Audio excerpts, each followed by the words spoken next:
Well, hello there, my fine gardening friends. How the devil are you? Welcome to a beautiful mid-morning, August the 6th, I think. Yes, August the 6th. A beautiful mid-morning in equally beautiful Nova Scotia, as I always say. And the theme of this year for me seems to be I'm behind on everything. And I'm behind on harvesting my garlic.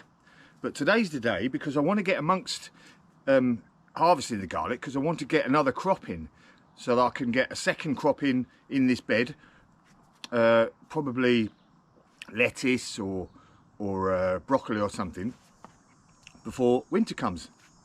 I know winter's a long way away. Obviously we're in 6th of August, but we've got to be thinking ahead. Bit of succession planting, that thinking ahead, because come sort of late September there's always a possibility of those first frosts, even then.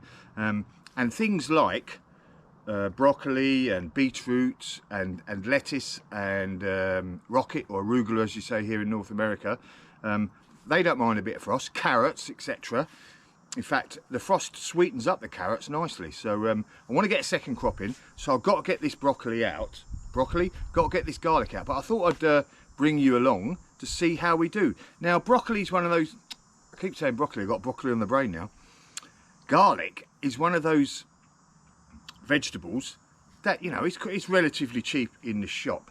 But I literally am using the broccoli that I sowed last year, or I planted last year. I'm still using the last few bulbs that I had stored over the actual winter time. So, it's a real good crop that you can store, and you can grow quite a bit in a small area. And as we always say, growing your own's always better, always tastes better, and you got that better choice of different types of broccoli.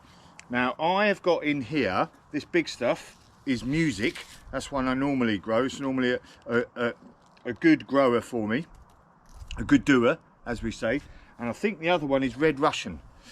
Now, as you can see, the Red Russian, I should have actually harvested that a good few weeks ago, because that's definitely stopped growing and the top growth is dying off. I usually harvest my broccoli harvest my garlic, excuse me, when I have 3 or 4 of these leaves, have turned brown. And this Music's definitely worth harvesting now, because as you can see, 1, 2, 3, 4 have gone really brown. This bottom one has definitely gone. So why don't we get on ahead and have a look to see what we're doing, and then I'll show you afterwards what I do to sort of get them ready for storage in winter. So let's get on with it. So I've made a bit of a mistake with my old camera work, and I've already harvested a few, not realising the camera wasn't working. Excuse me. Anyway, look at these beauties. Look at that. This is that Music. That is an absolute beauty there. Look at the size of that. Really nice healthy root ball there. So I'm going to let these dry out, then I'll cut these off and that, but I want to make sure this is all nice as in intact, to provide so it dries out nice and papery again like the onions, and provide a nice protective covering for the garlic to store it over the winter time. And there's a few more that I've already harvested, some lovely ones there, really good. Like I said, it's a really good doer, this Music. And I'm using this little thin trowel here, weeder, to help me lift it up, because I don't want to pull them up and then wreck the bottom. Like I said, I want to keep that protective covering all around, as well, and the root ball and everything, to make sure that they can store nicely and don't rot away. So I'm just like slipping this in, lifting nice and easy, and I'm getting them out. And again, not as big as that massive one, but yeah, all good size garlic. Right, I'm going to do the rest of this Music, then we'll come back for the Red Russian. Okay, that is the Music harvested, and I've got to say, it is an absolutely beezer harvest. Smashing. Can't couldn't be happier. Some real beauties, some real big, sort of nice size ones. All of a good size really, nothing really small. That's about the smallest one I've got there. Everything else is a really good size and some absolute whoppers. Now, actually, what I want to talk about with the whoppers is, right, so the biggest ones I've got, I'm not going to keep them to eat. I'm going to keep them to plant next year or in November time for next year's crop. Because obviously, I want to be trying to, what is it? Breed in really good, nice big garlic in my crops. So I always want to use the biggest bulbs that I've grown for next year's harvest. So I'm going to keep these ones aside, all these big ones. Look at that one.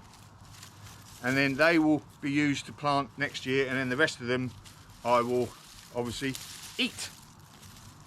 So onto this Red Russian. The Red Russian's smaller, but it has a sharper taste to it. So let's have a look at them, and then we'll look at what we're actually going to do about drying them out, etc, etc.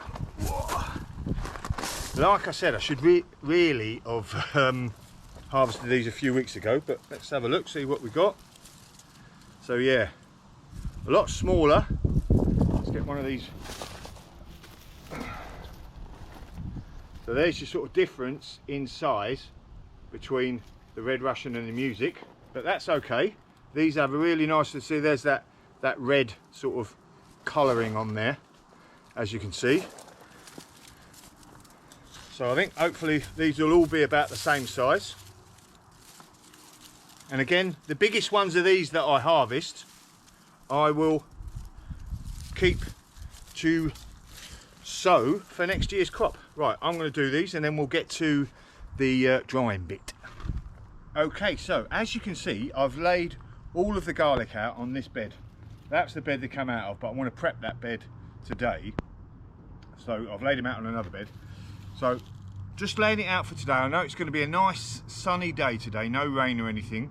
So all I'm doing is I'm just going to lay them out there for the day, just so this excess dirt, the soil that's on these roots and that, dries off. And then tomorrow, or even later on today, I'll dust them all off. And then I'm going to transfer them to the drying rack, which is over there, as you can see. So like the onions I have here, I've set myself up a nice little rack, a drying rack. All it is an old trellis on top of some pallets, just so I've got air underneath.